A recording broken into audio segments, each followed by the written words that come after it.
জাতিরা এই জন্য ধ্বংস হয়েছে। কারণ যখন কোন সম্মানী ব্যক্তি চুরি করতো তারা খুব তখন তারা তাকে ছেড়ে দিত। আর যখন কোন দুর্বল লোক চুরি করতো তখন তারা তার উপর শরীয়তের বিধিবিধান কার্যকারী করতো। ওয়াল্লাহি আল্লাহর কসম, লাউ আন্না ফাতিমা বিনতে মুহাম্মদ সারাকাত, যদি মুহাম্মদের কন্যা ফাতিমা চুরি করতো লা তাতারাত বিহি ইয়াদাহা। আলাইকুম ওয়া রাহমাতুল্লাহি ওয়া বারাকাতুহু। আলহামদুলিল্লাহি রাব্বিল আলামিন ওয়াল আখিরাতু লিল মুত্তাকিন, আম্মা বা'দ।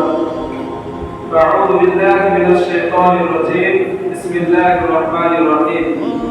يعدلوه وأقرب للتقوى. وقال النبي صلى الله عليه وسلم المسلم أخو المسلم. وقال ساعد মাদ্রাসাতে পড়তে যাওয়া নতুন পাশের পড়া, এবার থেকে শুরু হবে আমার নতুন জীবন গড়া। ইতিহাসের পাতায় পাতায় আছেন বহু বীর, দেখতে হবে কেমন জীবন বিশ্বনবীর। শ্রদ্ধেয় সম্মানীয় শিক্ষক মহাশয় ও আমার সামনে বসে থাকা জ্ঞান পিপাসু প্রিয় ভাইরা, আজকের এই সপ্তাহে কাঞ্চমানে আমি যে বিষয়টি আলোচনা করতে চলেছি সেটি হচ্ছে আদর্শ পরিবেশ গঠনে ইসলামের ভূমিকা।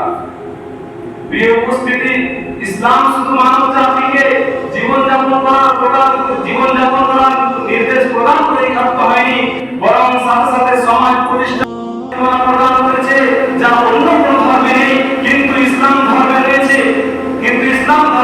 এক কথা, ইসলাম দৈনন্দিন জীবনে প্রত্যেক পদক্ষেপ সরল সুন্দর আদর্শ পরিবেশ গঠনের নীতিমালা একমাত্র ইসলামই রয়েছে।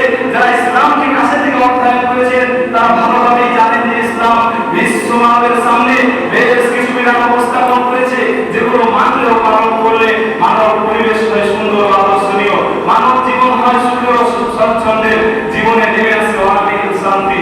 তাই